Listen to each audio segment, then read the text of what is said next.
What's up guys, DuArktik here with another Marvel Strike Force video, and in this video we are going to talk about the Annihilators and the future of Marvel Strike Force. It seems that Scopely has changed their methods with the free-to-play players, and this is bringing a lot of frustration to a lot of people. With the introduction of the Illuminati characters and also with the Annihilator characters, they changed how the free-to-play characters are released, and this is causing a lot of controversy. It seems like we are no longer going to have the typical free-to-play events after 1 or 2 weeks of the character being released. And in a way, I understand that it would be beneficial for Scopely to delay the release of these characters a little bit, but it's probably too much what they are doing. We saw with Hank Pym, it took 25 days for his event to show up, compared to what we had in the past, which was just around 12 days to 14 days. I understand that 3 weeks would be nice to allow the whales, the buyers, to have an advantage, but then you should introduce the free-to-play event for each of the characters, because let's be honest, this is not a gacha game. This is a turn-based RPG, hero collector game, and not a gacha game. You don't have, or usually you don't have to open the orbs or loot boxes or boosters to unlock the characters. It was never like this, or most of Marvel Strike Force it was not like this, and now it feels really dirty that we're experiencing what we see from the East. In Japan, in Asia overall, this is a very popular method, and the companies make a ton of money with these loot boxes, and this is something that was in the past of Scopely, not Scopely, but Boundless, and the fact that the general manager from Boundless is a guy from EA that was very controversial in the early 20s because of the loot boxes and so on. So it seems like they are going back to their old ways, and the biggest problem is that we have people in the community that I'm not sure if they are defending these practices, but they are looking the other way. We have the envoys, we have the community managers, we have the players' voice. The people that should defend the players, they are coping for this bullshit that Scopely is doing. And once again, I'm not sure if this is really the way you want to take your game, because gacha games, I play gacha games, they work in a completely different way than Marvel Strike Force does. You don't have content capped or gated behind certain characters. It's not even allowed in some countries to have content gated on specific characters. But because you have that in Marvel Strike Force, then you cannot have this system where, okay, we're gonna play gacha, you're gonna look for the jackpots and the loot boxes and the boosters, and then you're gonna get the character that you need, right? And this was pretty much I've been playing Marvel Strike Force for almost 6 years, or 6 years already. I never felt like I was on this system. I never felt like I need these characters for the gated content. Now, in terms of legendary characters, of course, that's a different story, but we already know that after some time these characters are released, and then everyone can access to the legendary, even if it's at small stars. It's just the way it is. Now, with these characters, Annihilators, and once again Hank Pym and Shuri, it's just loot boxes on top of loot boxes on top of loot boxes, and I had yesterday over 200 people while we were testing Endgame Thanos, and I asked around, like, did you guys already unlock the Gladiator? We have people that, up to today, from those 200 people, we had like 5 or 10 people that mentioned that they were not able to unlock those characters yet. So that means that or you need to get very lucky to unlock the characters, or you need to pay in order to obtain those characters. And once again, I understand that Scopely should gate the new characters a little bit with this free-to-play event up to 3 weeks maximum, but beyond that, it just should not, the game should not work like that, because the game is not designed like that, because the game has all these gates that you need to bypass. Like for example, right now with the new Orkis raids, if you don't have the Orkis team, you can still beat it with Pegasus and some other characters. It's possible, but it becomes economically inviable because you have to spend tons of power cores and health packs and so on, to a point that is once again unreasonable. So I really don't know what Scopely is doing with their ideas. It's just not good. Now, when we take a look at the actions of the player's voice, this is simply unacceptable.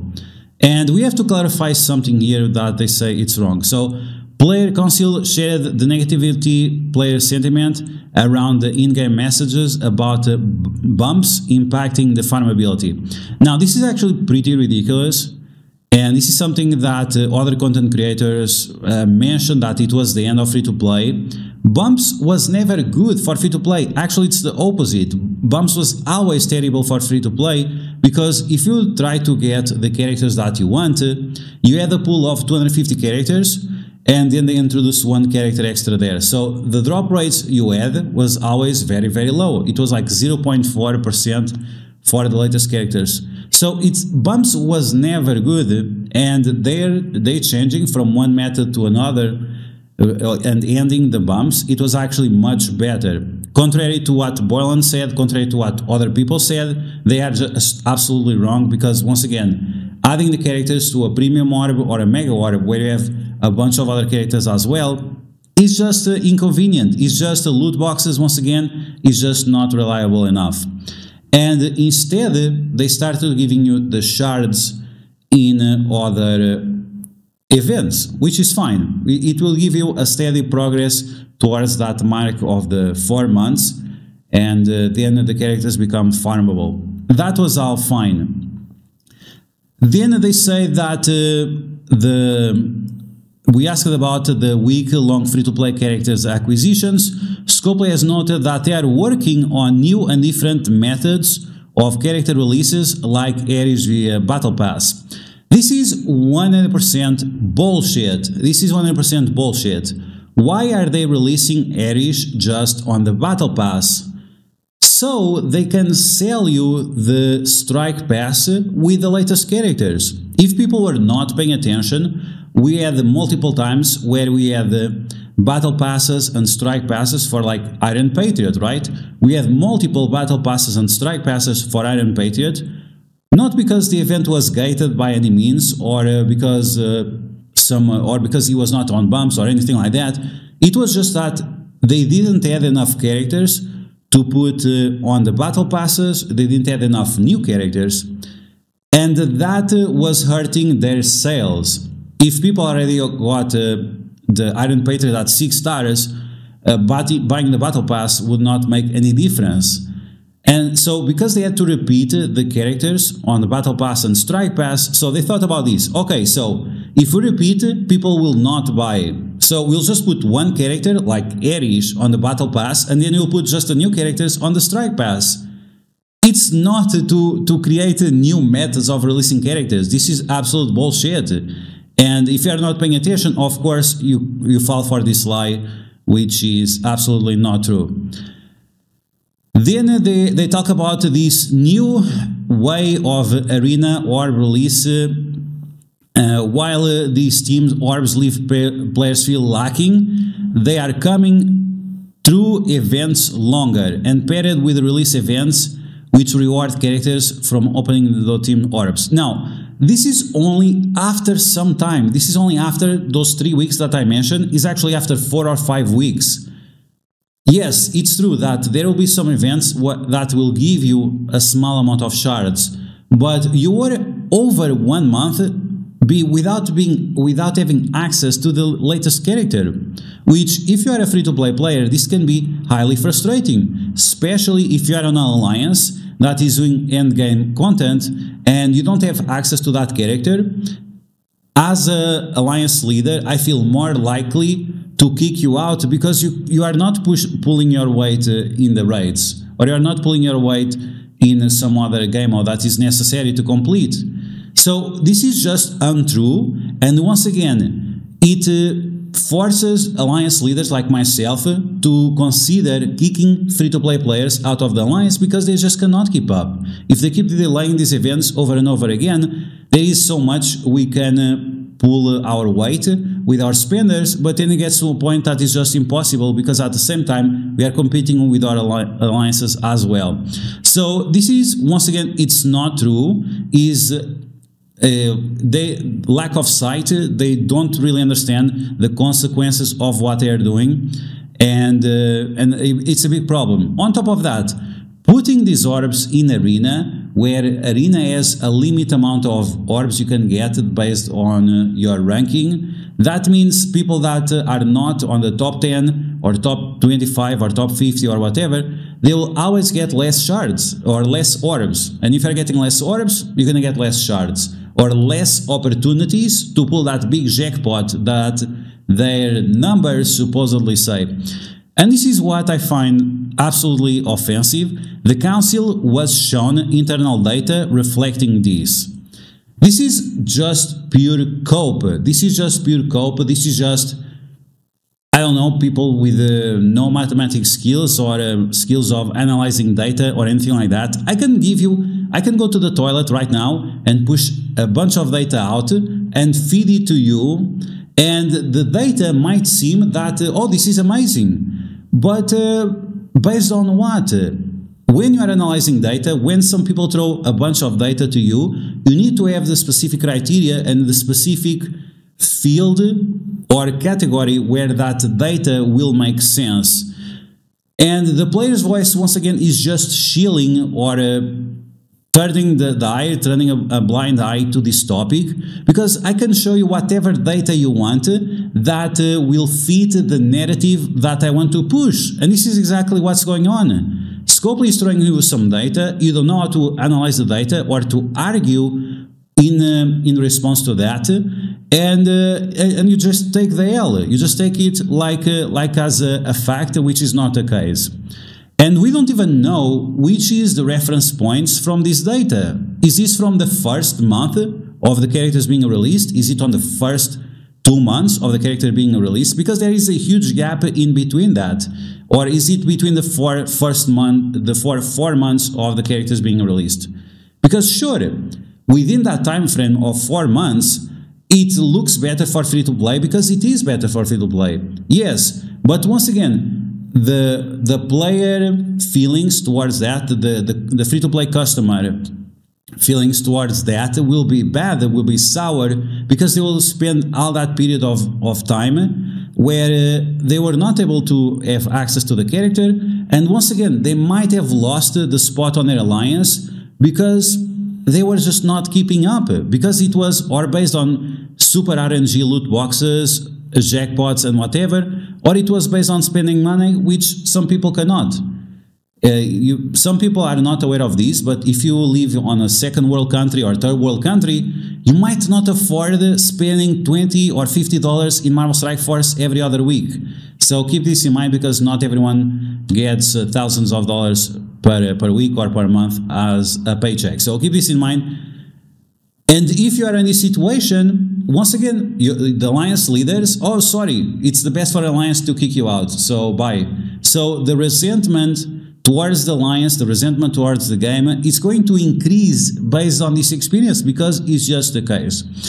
Now, the worst part about the player's voice, and this is where I don't know what to say about the player's voice, is that now they are promoting offers for the game. They have this, and shame on Savvy for really pushing this. They are pushing the agenda of Scopely. If anyone had any doubts, we have it right here. Savvy pushing the agenda of Scopely.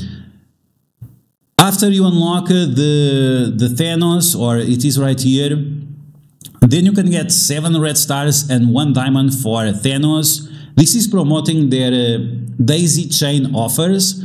It's very funny that they call daisy chain offers because everyone knows this is called step-up offers, but it's an offer that you buy the first, then it unlocks another one, and then it unlocks another one, and supposedly it has more value. But this is complete math. It always has terrible value, unless you want to spend like $450 or something on just one character. That's up to you to decide. But once again, this is just beyond ridiculous that the people that supposedly are looking out for us, they are in their main Discord promoting offers where you can spend more money for the game, so you can get more diamonds and whatever, like $450 or at least $400 to unlock the characters. It's absolutely ridiculous. And once again, shame on Savvy and on the player's voice for pushing the Scopely agenda. But at the end of the day, Scopely really needs to understand that the free-to-play players are extremely important. Even if they don't pay anything, they can rate your app. They can give feedback on different forums about your game, on Facebook, on Instagram, on Reddit, everywhere else. And all of these will push other players away. All this negativity, all this resentment will push other players that would actually spend money in the game, but they don't want to feel treated like that. Every time you buy something, you feel like buyer's remorse. It's a huge problem. So Scopely should really not shit on their free-to players all the time like they are doing, because it's gonna hurt the overall feeling towards the game. This is a huge mistake that other games have made, and other games have done exactly the opposite, and that's why they are so successful, making billions of dollars per year, while Scopely is still scratching the end of the pot to get something, right?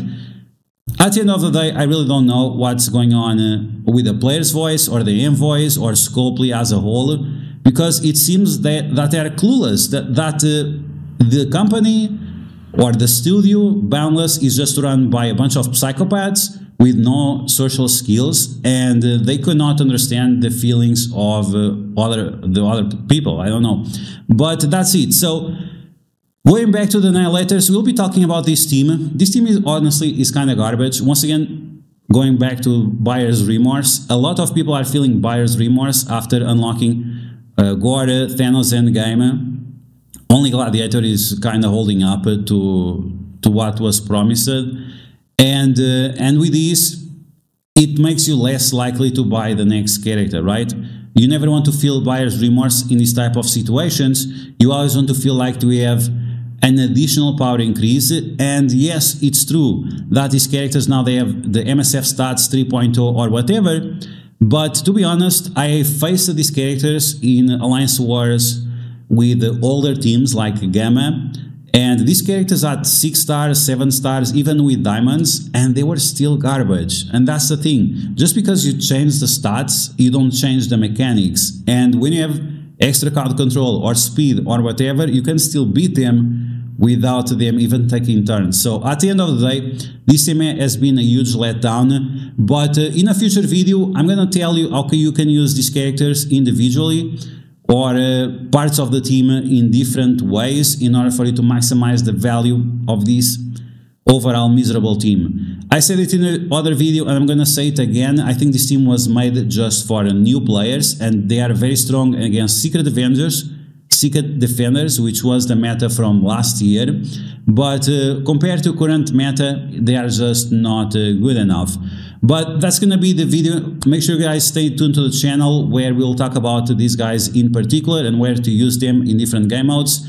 And as always, if you like the information on this video, make sure you share it with your friends on Facebook and Discord. Let me know in the comments below what you think about all these topics. So that's all for now, and I'll catch you guys later.